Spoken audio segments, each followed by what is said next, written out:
Mga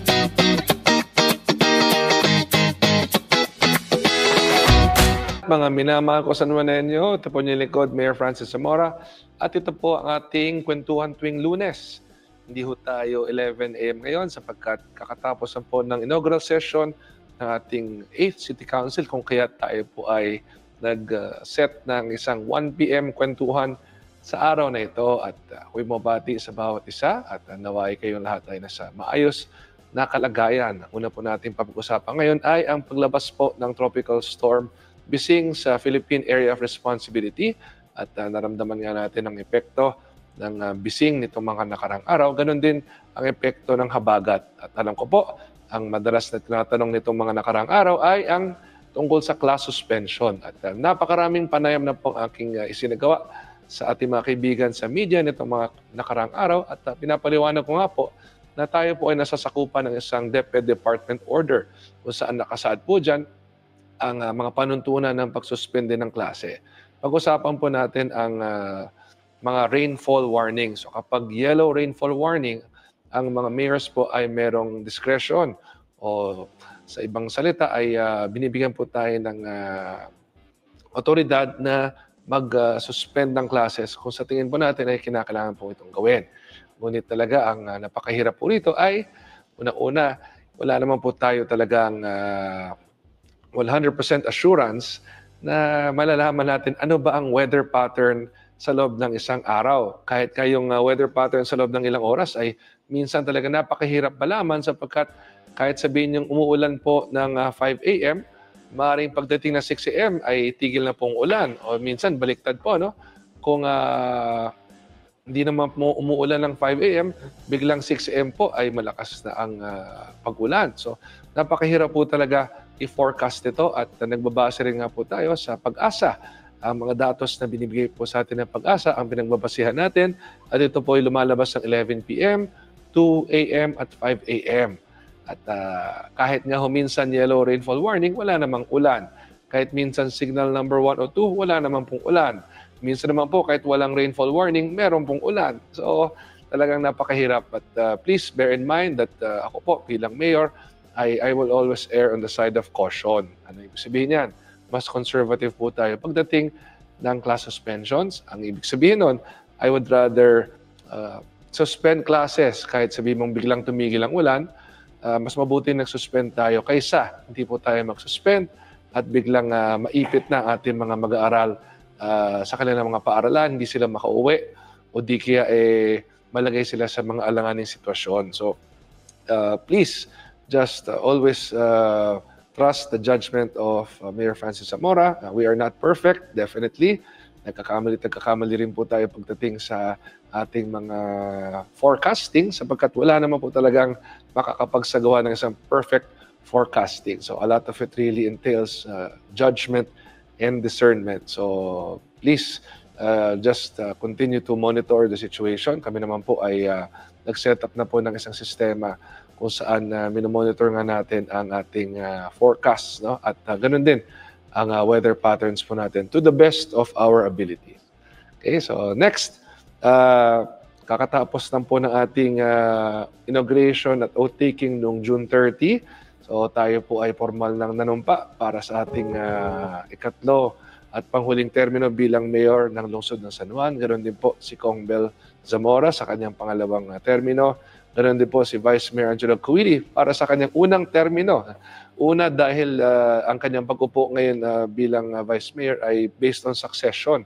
At sa unang pagkakataon pa lamang siya nahalal ngayon bilang Vice Mayor. And of course, our city councilors, merong first termer, second termer, merong third termer, at meron din naman pong natapos na. So muli ako po ay lubos na nagpapasalamat sa pagmamahal, support at tiwala na patuloy po ninyong binibigay sa inyong lingkod, Mayor Francis Zamora, at makakaasa po kayo na kung ano man ang ating sipag, tiyaga at dedikasyon at sakripisyo na isinasagawa mula nung unang araw na tayo nahalal hanggat sa kahuli-hulihang araw ng ating pagiging mayor, ay yun po ang inyong maasahan mula sa inyong lingkod. So ako ay nagpapasalamat syempre sa aking pamilya, si Kerry, si Amanda, si Rocco, si Nicholas, si Noah, ang aking mga magulang, of course, Congressman Noni Zamora, Rose Zamora, aking mga kapatid, si Kong Bel Zamora, Kong Pami Zamora, at sa lahat po ng ating mga taga-suporta at mga minamahal ko sa naman ninyo. At syempre, mga kasama natin sa Team Makabagong San Juan Legacy, maraming salamat po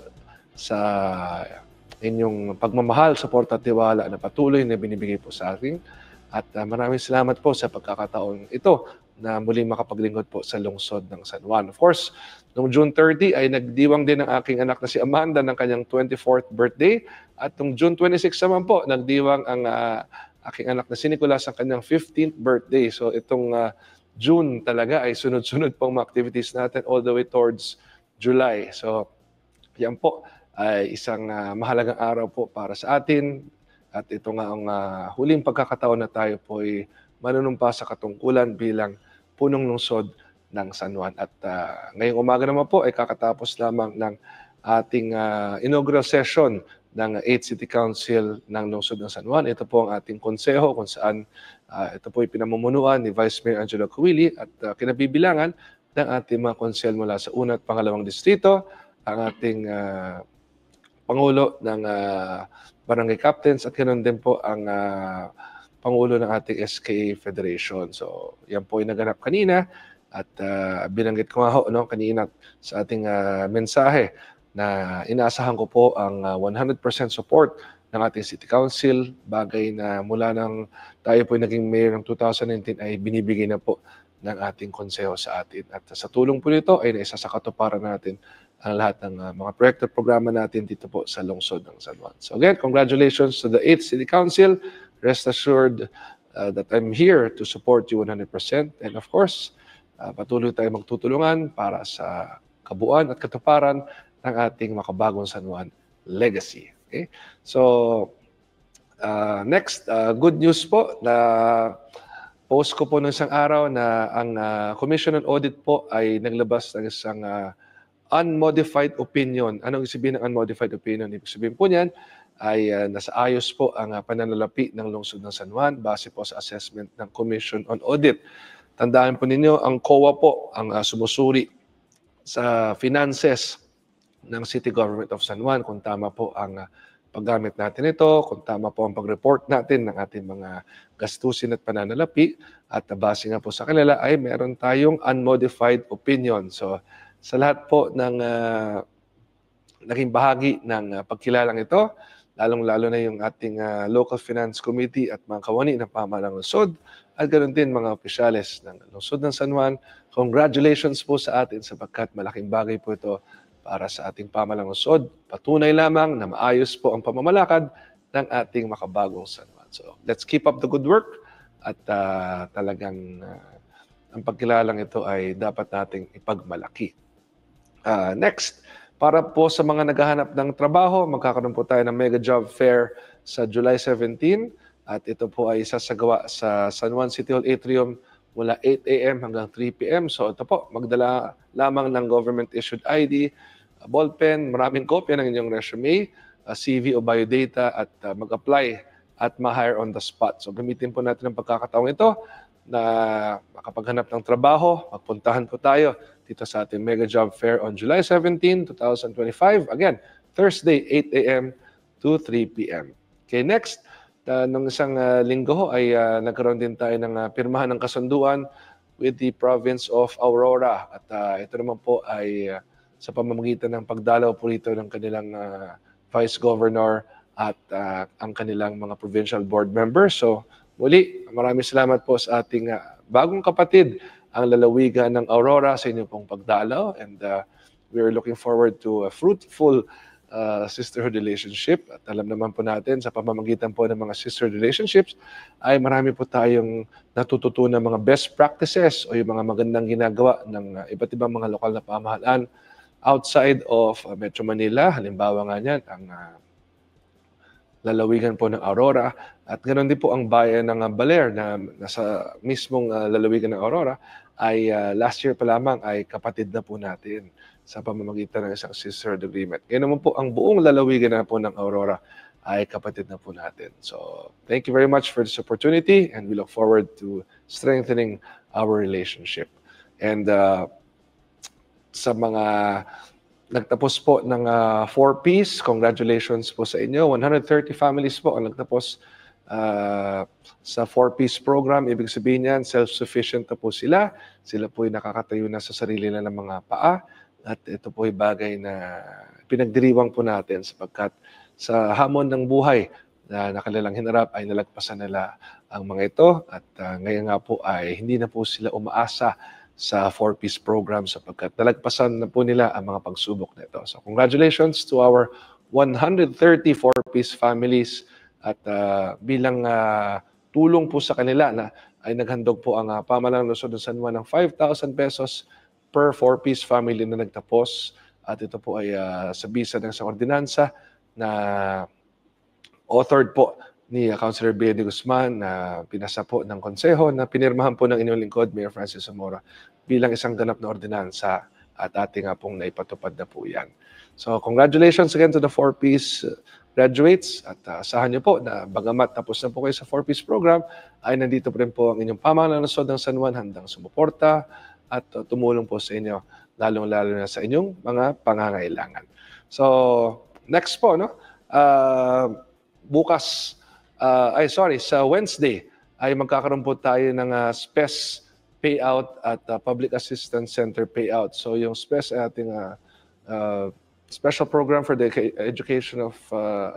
special program for the employment of students at ganoon din ang Public Assistance Center payout po natin. So we will have payouts for both. Simultaneous po yan at 9 a.m. dito po sa ating atrium. So makita-kita po tayo dyan.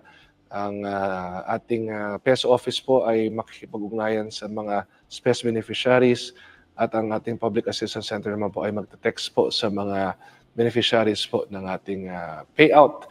So makita-kita po tayo niyan sa Wednesday 9 a.m. At alam ko po yung mga nagtapos ng grade 12 ay nag-aabang na po. Ganon din yung mga nagtapos po ng kolehiyo sa PUP San Juan. So yung next payout po natin ay kayo na po ang kasama dyan. That will be through another fund which we will use at inaayos na po natin kasi marami-rami po kayo. No? Medyo marami po ang nagtapos. So inaayos na po natin ang pondong gagamitin po natin para matulungan po kayo. Ito po ay mga bagay na naipit lamang noong panahon ng election ban dahil nagkaroon nga po ng election ban kung kaya't hindi ho natin ito na-release ng panahon yon. Ngunit po kayo mag-alala, inaayos na po natin ito at inyong matatanggap sa lalong madaling panahon. Okay, so now pag-usapan po natin ang mga naging activities po ng ating Special Assistant to the Mayor, ang aking anak na si Rocco Zamora. Una, siya po ay dumalaw sa Santuario de Santo Cristo at naghandog po ng konting tulong sa kada Dominiko. So ito po ay para sa kanilang sports fest. So may contribution po si Rocco na personal at ganun din po si Mayor Francis Zamora may contribution din po na personal para po sa kanilang sports fest. So makita-kita po tayo mga members ng kada Dominiko sa inyo pong magiging sports fest. See you in the opening of your tournament and Rocco and I will be there to support you. At next, pagkatapos po niyan ay pumunta nga po si Rocco sa Barangay Pedro Cruz upang maghandog po ng isang cheque amounting to 50,000 pesos mula po sa pamahalang lungsod ng San Juan para po kay Lola Lydia na nagdiwang po ng kanyang 100th birthday nitong mga nakarang linggo. So congratulations of course sa pamilya po ni Lola Lydia sapagkat bihirang-bihira po talaga ang umabot ng 100 years old. Ngunit hindi po imposible sapagkat sa 6 na taon na tayo po naging mayor, si Lola Lydia, tansya ko po, no, ay siguro pang-8 na sa mga nahandogan po natin ng cheque na nagkakahalagang 50,000 pesos. At syempre, meron pang cake mula kay Rocco para kay Lola Lydia. At muli, yan ang kahalagahan ni Rocco sa buhay ko sapagkat sa dami po ng ating ginagawa talaga ay hindi ko kaya puntahan ang lahat ng activities natin dahil nagkakasabay-sabay po ang ating mga tungkulin. Hindi lamang bilang mayor ng Luzon ng San Juan, may tungkulin po tayo bilang Metro Manila Council President at bilang chairman din po ng Regional Peace and Order Council ng National Capital Region. Mga mabibigat po na tungkulin na nasa balikat po ni Mayor Francis Zamora, kung kaya't malaking tulong po si Rocco sa akin sapagkat siya po ang pupunta kapag hindi ko na kayang pagsabay-sabayin ang schedule natin. So, Good job, Rocco. Maraming salamat sa pagtulong sa iyong ama. At pagkatapos po niyan ay nagdala rin po ng konting regalo si Rocco para po kay Kapitan Jai Heneston ng Barangay Batis sa okasyon ng kanyang kaarawan. So, Kap Jai, happy birthday. Ikain mo na lang ako dyan sa lechon, ha? Hindi niyo naman ako pinatikim, Kap. Sarap-sarap pa naman yan. So, muli, happy birthday, Kap Jai, at may you be blessed with many, many more years to come. At muli, sa aking anak na si Rocco, maraming salamat sa pagtulong sa akin sa ating mga tungkulin dito sa pamalansod ng San Juan. At speaking of Rocco, ay nagkaroon po tayo ng pagkakataon na mapanood ang kanyang dalawang laro. Ito po, no, ang una ay laban sa FEU, ang pangalaman po ay laban sa UE. Dito po yan sa San Juan mismo, sa PhilOil Pre-Season Cup. So, ang PhilOil Pre-Season Cup po ay sinasalihan ng iba't ibang mga universidad dito po sa ating bansa. At of course, ang aking anak na si Rocco ay membro po ng De La Salle Green Archers. Ayan po, no? Proud po ako syempre na aking anak ay membro po ng De La Salle Green Archers. Number 16 ang kanyang jersey. Yun din po ang jersey number ko nung ako po yung naglalaro pa sa De La Salle University. So, congratulations, Rocco, and of course to the De La Salle Green Archers. At naway magdire-diretso ang inyong mga pagkapanalo at naway kayo ang mag-champion sa PhilOil Pre-Season Cup. So, kahapon nga po, no, buong pamilya kaming sumuporta kay Rocco. Nandyan si Kerry, si Amanda, si Nicholas, at si Noah. And of course, the whole Lasallian community ay nakasuporta po sa De La Salle Green Archers. Okay, at si Noah rin po ay nagkaroon ng laro kahapon ng umaga. Ito naman po ay kanyang club team ng ANQ. At itong towards the end of the week ay papasok na po sa semifinals ang ating team Makabagong San Juan sa Junior MPBL kung saan naglalaro rin po ang aming bunso na si Noah. So kung mapapansin nyo, si Noah biglang tumangkad, biglang pumayat, biglang naging batak ang katawan. Ang laki ng kanyang binagbago in just the last few months. Na dati medyo chubby baby pa si Noah. Ngayon, ako, talagang nagbago ang kanyang katawan. At yan ay dahil minsan po sa loob ng isang araw ay 3 beses siya naglalaro. Imagine nung Saturday, I remember clearly, no, 2 games and 1 3-hour practice for Noah. So, yan talagang masipag siya na nag-ensayo, naglalaro, nagpapakondisyon. At yan po naging resulta. Ang laki na po ng kanyang ginaling at kahit yung katawan niya ay nagbago na talaga. So, sa lahat po ng mga kabataan na nanonood ngayon, si Kuya Rocco nyo at si Kuya Noah nyo ay parehong nagsisipag sa kanilang paglalaro ng basketball. At alam ko po, no, dahil talaga naman number 1 sport sa Pilipinas ang basketball, ay marami hong mahilig talaga maglaro nito. So if you want to improve in your game as a basketball player, talagang kailangan dyan ng sipag, tiyaga, dedikasyon, sakripisyo, mga bagay na pinagdaanan ko rin nung panahon ako po ay naglalaro pa ng basketball.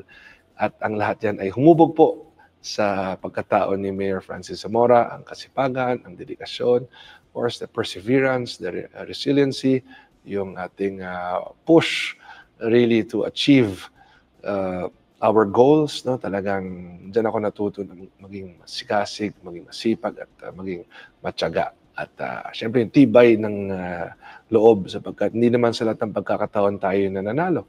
Minsan nakakaranas tayo ng pagkatalo, ngunit ang pagkatalong ito ay dapat maging inspirasyon sa atin upang pagbutihan sa susunod. Di ba? At yun naman po ang nangyari sa atin, sa ating buhay. No? Bagamat hindi naman tayo nananalo parate, minsan tayo nakaranas sa pagkatalo, ginamit po natin ito bilang inspirasyon upang bumangon muli sa sarili nating mga paa at ipanalo ang susunod na mga laban. So, yan po ang natutunan ko sa basketball. No?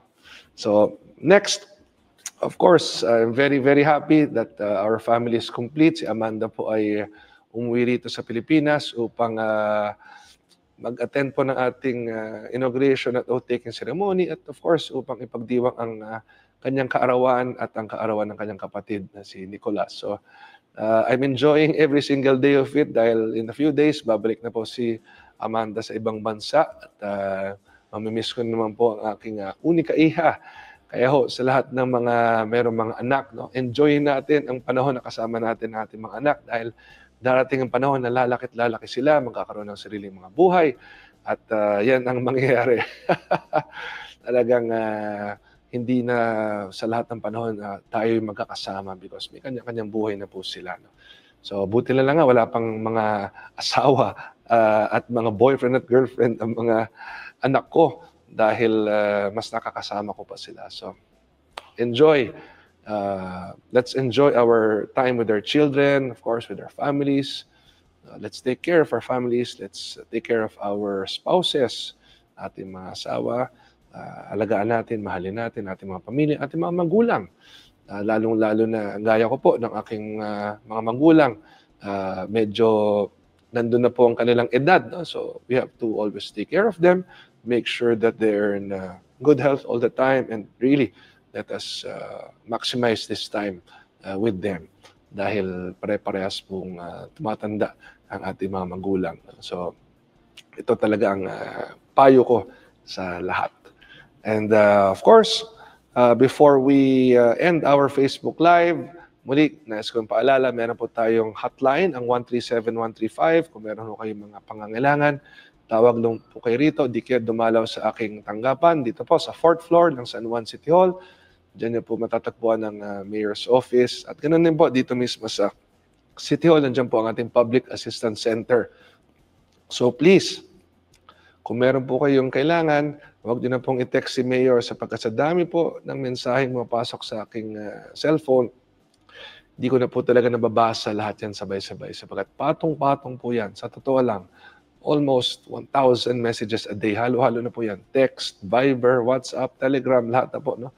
At hindi ho kaya talaga na mabasa lahat yan sabay-sabay. At pag nababasa natin, minsan a few days after na sapagkat sabay-sabay po pumapasok talaga messages. So please, just coordinate with my office. They know what to do. Alam naman po nila ang dapat gawin. At ang instructions ko naman po sa kanila ay aksyonan lahat ng inyong mga pangangailangan. At sa ating pagtatapos, please follow my YouTube channel, ang Francis Zamora Official. So yan po, no? May content na pong aking YouTube channel. At yung mga content po natin yan ay maaari nyo nang mapanood. Of course, meron pa rin tayong Facebook natin, meron tayong Instagram, meron tayong TikTok, at meron tayong X. So napakarami nating social media platforms na ginagamit at ang lahat ng ito po ay upang makapag-communicate sa inyo sa mga bagay na nais nating paabot sa mga minamahal nating San Juanenyo. So muli, sa inyong pong lahat, maraming salamat po sa inyong pagpapanood ng ating Facebook Live. Makita po tayo sa ating kwentuhan sa Lunes, sa susunod na linggo. At hahandog po tayo ng iba't ibang mga updates patungkol po sa ating pamahalang lungsod at sa mga magiging ganap natin dito po sa ating lungsod sa mga darating araw at linggo. Muli, maraming salamat. Mabuhay po ang Makabagong San Juan. Mabuhay po ang bawat pamilyang San Juan.